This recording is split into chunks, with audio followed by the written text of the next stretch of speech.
Hindi rin nagtagal, ay bumalik si Sir Maximus na may dala ng ointment. Ikaw na ang maglagay niyan. Ipinatong niya ito sa ibabaw ng mesa bago muling lumapit sa lutuan. Nakabusangot na naman siya. Gamot to daddy. Dinampot naman ito ni Emerald. Magaling na sa kiss sugat ni Mama Daddy. Kiss mo ulit yan. Kiss mo ulit yan daddy.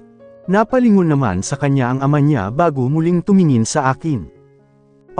Kaagad kong nilapitan ng anak namin at kinuha sa kanya ang ointment. Okay na to anak. Hindi na masakit. Lalagyan na lang ni mama ng ointment para mawala na ang pamumula. Magaling na po yan mama. Opo, naupo na rin ako sa silya at binuksan ang ointment. Pinahiran ko nito ang mga lapnas ko sa balat. Mahapdi pa talaga siya pero hindi na kailangan pa ng halik.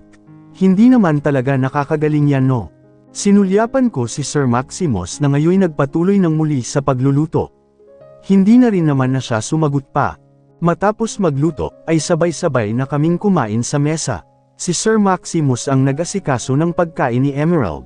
Sinubo-subuan pa niya ito kahit hindi naman na kailangan pa, dahil marunong naman na ang anak namin kumain ng mag-isa. Pero hindi ko na siya sinaway pa, dahil ngayon lang siya nagkaroon ng ganitong pagkakataon para sa anak namin. Matapos naman naming kumain, ay ako na ang nagligpit at naglinis ng buong kusina. Silang dalawa naman ay tumambay sa sala at nanood ng TV. Siya na rin ang nagpainom ng gamot sa anak namin. Itinuro ko na lamang sa kanya ang bawat sukat ng gamot. Alas 8 ng gabi nang kami ay umakyat sa second floor. Ikaw maglinis sa kin daddy. Tanong ng anak namin sa kanya. Yeah, gusto mo ba? Opo, come on. Binuhat niya ang anak namin at dinala sa banyo. Ako naman ay naghanda ng mga damit na isusuot ni Emerald.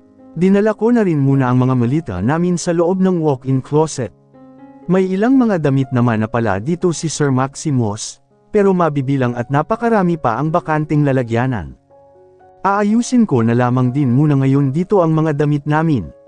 Saka ko na lang ililipat kapag maayos na ang mga kwarto namin. Hindi nagtagal ay narinig ko na ang matinis na tinig ni Emerald. Mama, tapos na ko mama, nilinis ako ni daddy. Lumingon ako sa pinto, at ngayoy naruroon na sila.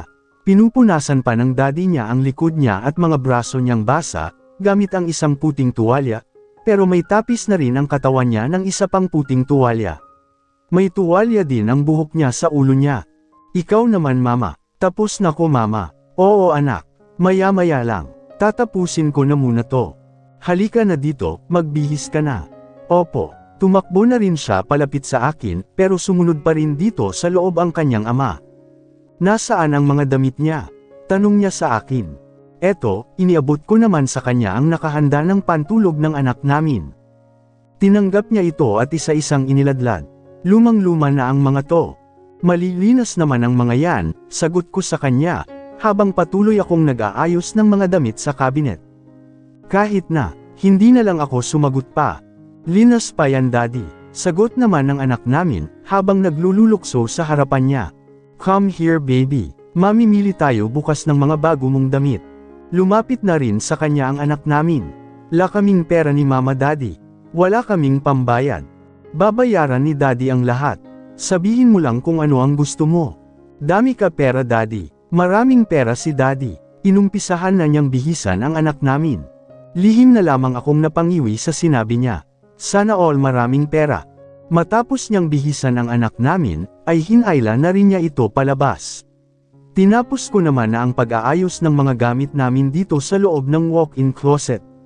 Inihanda ko na rin ang isusuot kong pantulog ngayong gamit. Isang pajama set. Lumabas na rin ako at pumasok sa loob ng banyo dala ang mga ito.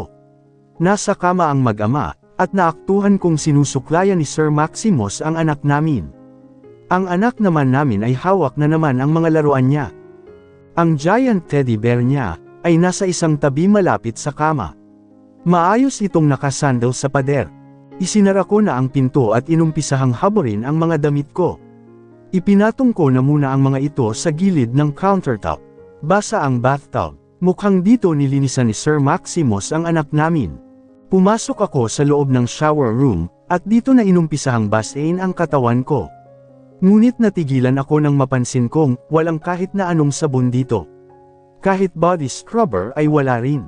Binuksan ko ang pinto ng shower room, at sumilip sa labas. Kaagad ko namang nakita ang sabon at body scrubber sa gilid ng bathtub.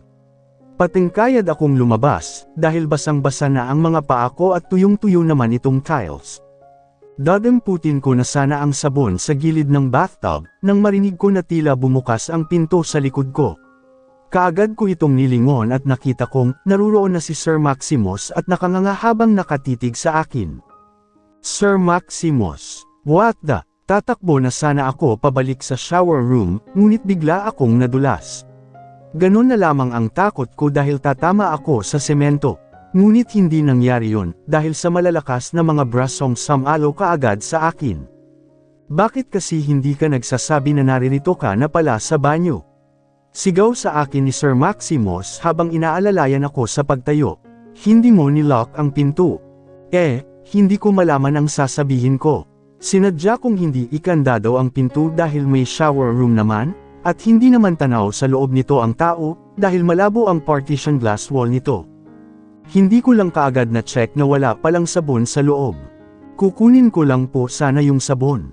Mahigpit kong tinakpan ang katawan ko. Pumasok na rin ako sa loob ng shower room. Kinuha naman niya ang mga ito at iniabot sa akin nang hindi ako tinitingnan. Pasensya na po, salamat.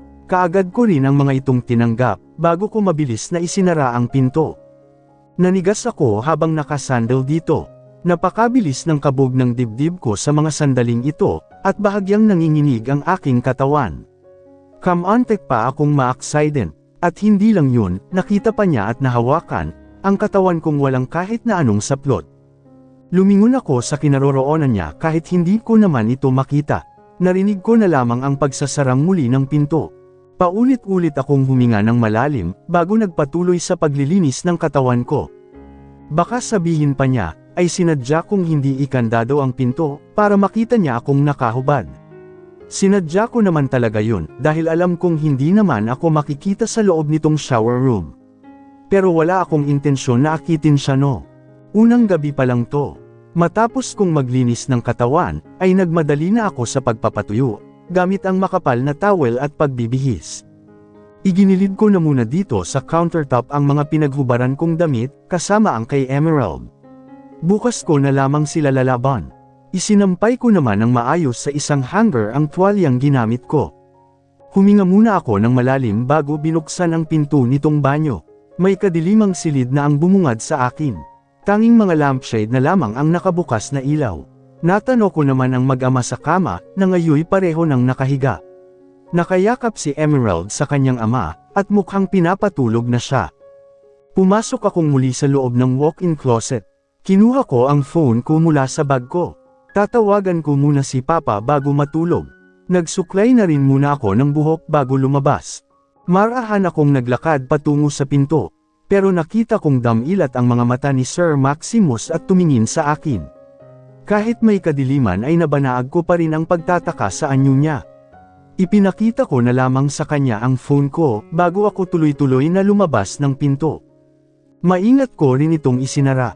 Nagtungo ako sa balcony nitong second floor habang sinusubukan ng tawagan si Papa.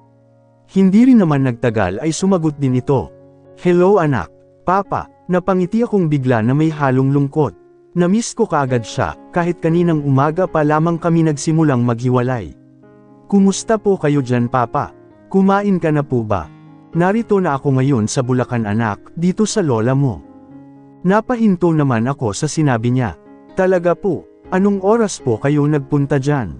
Pagkatapos ng pananghalian, alas 4 na rin ng hapon ako nakarating dito. Kumusta naman po sila lola at mga kapatid nyo? Siguradong nagulat po sila sa pagdating nyo. Nagulat talaga sila, may galit pa rin sila sa akin, pero tinanggap ko na lang. Alam ko naman kung gaano karami ang nagawa kong kasalanan sa kanila. Hindi ko naman napigil ang maiyak sa sinabi niya. Hindi naman po siguro nila kayo pinagtabuyan Papa. Kapatid pa rin nila kayo. Anak ka pa rin ni Lola. Hindi naman. Ayaw na nga akong paalisan dito ng lola mo. Mas okay na naririyan lang kayo Papa. At least dyan may kasama kayo kaysa sa kainta, na nag-iisa lang kayo sa apartment. Kumusta naman kayo dyan ni Emerald? Nasaan kayo ngayon? Nandito po kami ngayon sa bahay ni Sir Maximus, Papa. Okay naman po kami dito. Nakaharap ko na rin pong muli ang family niya, sila Tito Maximo, Tita Beatrice, si Ate Margaret at iba pa niyang mga kapatid. Nagkausap na rin po kami at nagkaayos. Tanggap na tanggap po nila ang anak namin. Mabuti kung ganun. Nakilala na rin nila ako bilang anak niyo, Papa. Oh, anong nangyari? Malaking pasasalamat ko po dahil mabubuting tao naman sila, Papa. Kung sabagay, past naman na po yun, Papa. Mabuti, kung magiging maayos na ang buhay niyo dyan, kukunin ko na ang mga gamit natin sa kainta. Iuuwi ko na lamang sila dito sa Bulacan. Muli akong napangiti sa sinabi niya. Sige po, Papa. Kung sakali naman na magkaroon ng problema dito, sa Bulacan na lamang din kami uuwi ni Emerald. Magpapalam nga po pala ako kay Sir Maximus kung kailan kami magtutungo dyan, para makilala na rin namin ni Emerald si Lola at ang mga kapatid niyo. Oh, sige. Dito ko na lamang kayo hihintayin. Opo, Papa. Ano nga po palang ginagawa ngayon ni Lola? Nasa loob ng bahay. Nandito ako ngayon sa labas. Medyo mahina kasi ang signal sa loob at saka, napapashot din ako dito kasama ang mga bayaw ko at mga kapatid. Mga tita at tito mo sila. Muli akong napangiti. May bonding moments po pala kayo ngayon dyan, Papa. Kaya pala may naririnig akong mga kantahan. Oo nga, may dala kasi silang gitara. Sige po, Papa. Enjoy lang po kayo dyan. Huwag po kayo magpakalasing, ha. Hindi naman, anak. Paglasing na, di tutulog na. Opo, ganun nga po, Papa. Sige po, Papa, ingat po kayo dyan. I love you. I love you too, anak. Ingat din kayo dyan ni Emerald. Nasaan nga pala siya? Bakit parang hindi ko naririnig ang boses niya? Natutulog na po, Papa. Ang ama niya ang nagpatulog po sa kanya. Si Sir Maximus din po ang nag-asikasong maglinis sa kanya at magbihis ng damit kanina. Pati po sa pagkain kanina at pag-inom ng gamot. Muli akong napangiti habang nagkukwento. Siguradong masayang-masaya ang apo ko. Opo, nakilala na rin po niya ang mga pinsan niya. Mabuti kung ganun. Sige na, anak, magpahinga ka na rin. Opo, Papa, kayo rin po, huwag na magpakalasing. Ngayon lang naman ito, namiss ko ang mga kapatid ko. Nako, sige na po, Papa. Oo, sige. Kaagad ko na ring pinutol ang tawag at ibinaba ang phone ko. Napangiti na lamang ako. Mabuti naman at nasa maayos ng kalagayan ngayon si Papa, kahit naiwan namin siya ng apo niya. Muli na akong tumalikod, ngunit nagulat ako, nang bumungad sa akin si Sir Maximus. May bitbit siyang baso na iniinom-inom ang pulang likidong naruroon. Mukhang alak yata ang laman yon. Nasa bulsa naman ng pajama pants niya ang isa niyang kamay pero wala siyang pangitaas. Sir Maximus, kausap ko lang po si Papa. Kinumusta ko lang ang kalagayan niya. Nasa Bulacan na pala siya ngayon, sa family niya. Okay naman po ang kalagayan niya roon. Gusto ko po sanang makapunta din doon, para makilala namin sila ni Emerald. Lumaki kasi akong hindi nakikilala ang mga kaanak ni Papa. Nagulat nga po ako nang malaman kong kapatid pala niya si Tita Teresa, ang asawa ni Tito Mateo, na kapatid po ni Tito Maximo. Alam niyo po ba yun? Natuklasan ko yun habang hinahanap kita. Lahat ng tungkol sa iyo. Hindi kaagad ako nakasagot sa sinabi niya. Bakit nga ba niya ako ipinahanap pa noon, bukod sa hindi ako nagpaalam at may back pay pa akong makukuha? Ano pa bang kailangan niya sa akin noon? Naglakad siya palapit sa akin. Unti namang lernakas ang pintig ng puso ko. Bigla akong napalunok ng mapatitig akong muli sa napakaganda niyang katawan. Malapad ang kanyang dibdib at namumutok sa mga abs ang kanyang tiyan. Sumisilip din sa puso niya ang perpektong hugis doon ng V-line niya. May munting buhok sa gitna nito na nai-imagine kung umaabot sa loob ng pants niyang suot. Pati na rin ang hitsura ng alaga niya ay everyone din sa isipan ko. Mas lalo pa siyang lumapit sa akin hanggang sa huminto na siya sa harapan ko. Kaagad akong nagbawi ng tingin doon at tumingala sa kanya. Nagsalubong naman kaagad ang aming mga mata. Namumungay ang sa kanya habang nakatitig sa akin. Pwede po ba akong magtanong? Ani ko sa kanya, tungkol sa past. What about the past? Matapang kong sinalubong ang nanlalalim niyang mga titig sa akin. Anong motibo niyo? Bakit niyo ako kinuha mula kay Ate Margaret noon? Nakipaglapit kayo sa akin. At pagkatapos ng nangyari sa atin sa Baguio, bigla nyo na lamang akong iniwasan. Bigla kayong nanlamig sa akin, at hindi na ako halos kinakausap. Yan ang dahilan kung bakit ako lumayo, kung bakit ako umalis nang walang paalam.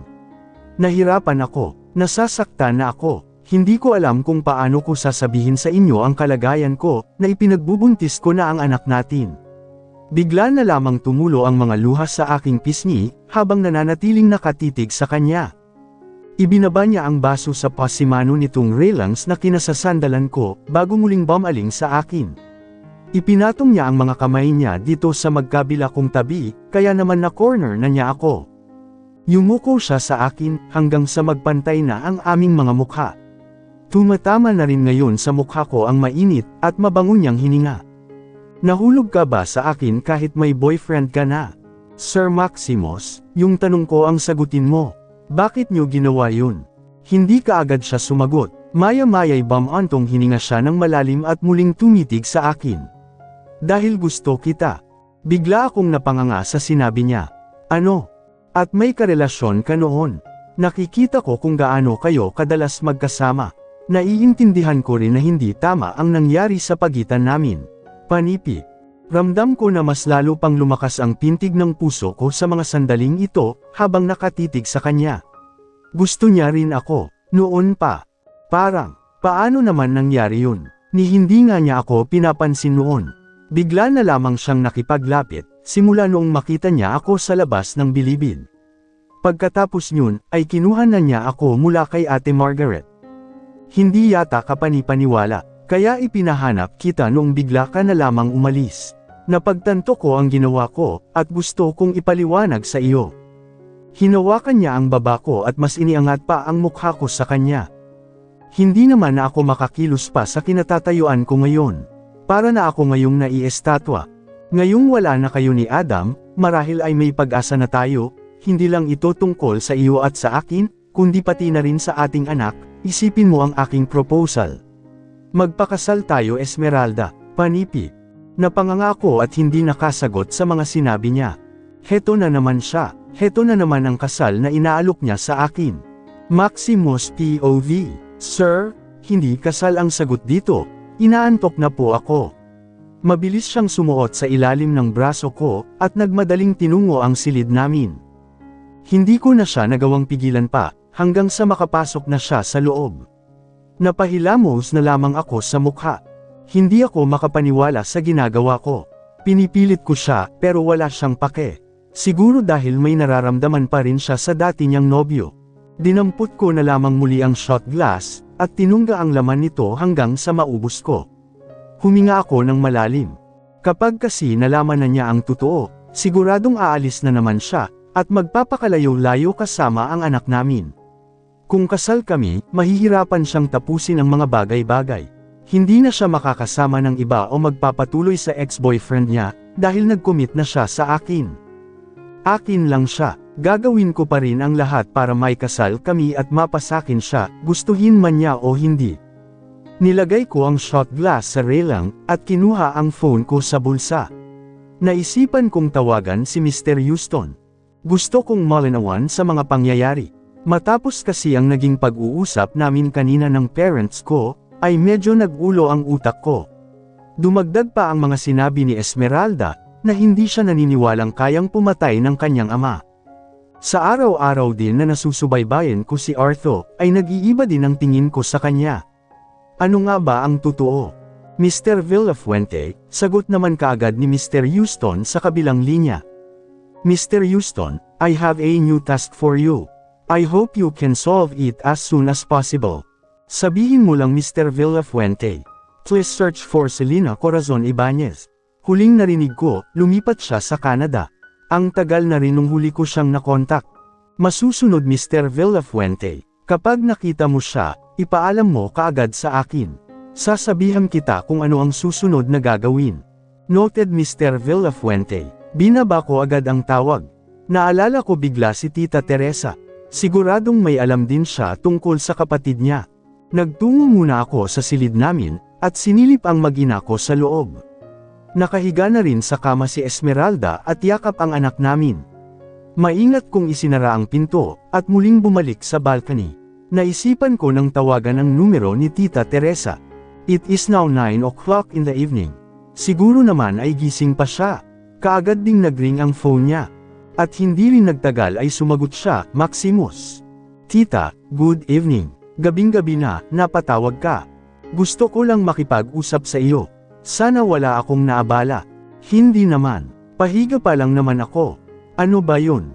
Nandyan po ba si Tito Mateo? Oo, nandito siya. Kakausapin mo ba siya? No tita, kayo po talaga ang sadya ko. Sige, tungkol saan ito? Tungkol sa iyong kapatid na si Arthur, alam mo bang nakalabas na siya sa kulungan? Ha, si Arthur, ramdam ko ang gulat sa tinig niya. Yes tita, nakalaya na siya a week ago. Hindi ko alam, wala pang nakakarating sa aking balita. Sa pagkakaalam ko ay nasa Bulacan siya today at kasama na niya ang family niyo doon. Talaga, yes tita, teka, paano mo nalaman? Oo nga pala, walang alam si Tita Teresa na ang babaeng napatay noon ng kapatid niya, ay girlfriend ko. Actually, marami ang hindi nakakaalam.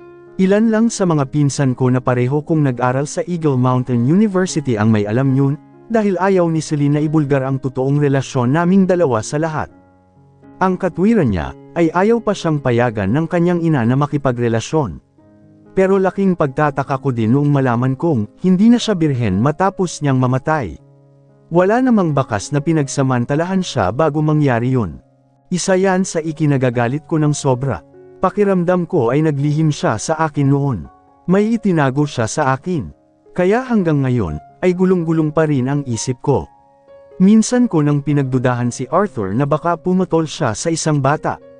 Baka nagkaroon sila dati ng relasyon ni Celine bago niya ito pinatay. Isa lang talaga ang moibong naiisip ko, kung bakit ito ginawa ni Arthur sa akin, iyon ay dahil inagawan siya ni Dad ng girlfriend noon. Si Mommy. Ano nga ba ang totoo? Maximus, hindi ka na sumagot, nandyan ka pa ba? Yes tita, nandito pa rin ako. Bakit mo alam ang tungkol kay Arthur? Sa kapatid ko. Tita, kailan ko lang din kasi nalaman, na anak pala niya ang dating naging secretary ni Ate Margaret noon. Ano, may anak si Arthur? Hindi niyo po ba alam? Hindi, matagal na kasi siyang hindi lumalapit sa akin. Hindi ko na rin siya nagawa pang tulungan noong makulong siyang muli, dahil sa galit na nararamdaman ko sa kanya noon. Puro na lang sakit sa ulo ang ibinigay niya sa ina namin. Inatake noon sa puso ang ina namin, nang malaman naming nakapatay siya. Ibig sabihin po ba ay naniniwala din kayong kaya niyang pumatay? Hindi ko rin alam, Maximus. Hindi ko naman kasi nakasama sa iisang bubong si Arthur, simula noong mga bata pa lang kami. Ang kanyang yumaong ama ay isa ring kriminal. Minana niya ang yapak ng ama niya. Nakausap niyo ba siya noong makulong siyang muli? Oo, pinuntahan namin siya noon ng Tito Mateo mo, pero ayaw na niyang tumanggap pa ng tulong mula sa amin. Sinabi niyang pinatay niya talaga si Celine Ibanez. Naikuyong kong bigla ang kamao ko. Pero bakit niya sinasabi sa kanyang anak na inakusahan lamang siya, at hindi pumatay ng sinuman? Siguro dahil, ayaw niyang tuluyang masira ang pagtingin sa kanya ng anak niya. Huminga ako ng malalim. May punto siya. Wait, sino yung anak niyang sinasabi mo? Sa pagkakaalam ko ay iba na ang secretary ngayon ng Ate Margaret mo. Nakita ko lang noong nakaraang events. Esmeralda Lucille Lopez tita. Hindi niya dala ang apelyido ng kanyang ama, ngunit anak siya nina Arthur Santiago at Esme Lopez. Si Esmeralda, yes tita, oh my God, ilang beses ko na siyang nakaharap. Yes tita, bakit hindi niyo kaagad sinabi sa akin? Hindi ba niya alam na kapatid ko ang ama niya? Hindi niya rin po alam tita.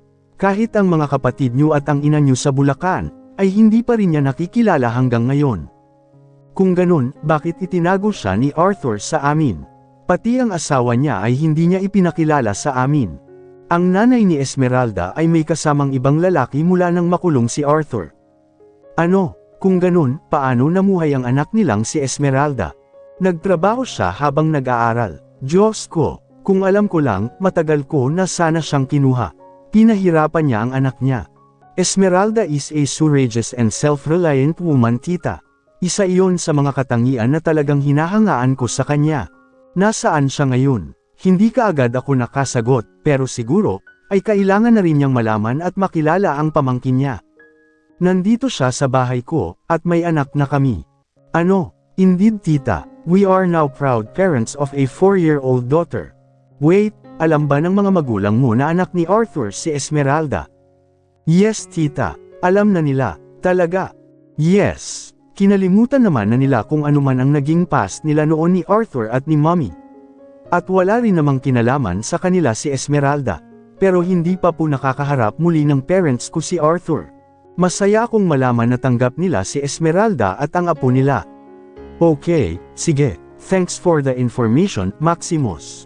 Tatawag ako ngayon din sa pamilya ko sa Bulacan para malaman ko ang totoo. Gusto ko ring makaharap si Esmeralda. Siguro sa isang araw ay pupunta kami dyan. Okay tita, gusto ko lang po sanang marinig mula sa inyo, kung makakaya ba talagang pumatay ni Arthur, ng isang inosenteng babae. Hindi ako sigurado, Maximus. Umamin kasi siya sa amin ng tito Mateo mo na siya talaga ang pumatay kay Celine.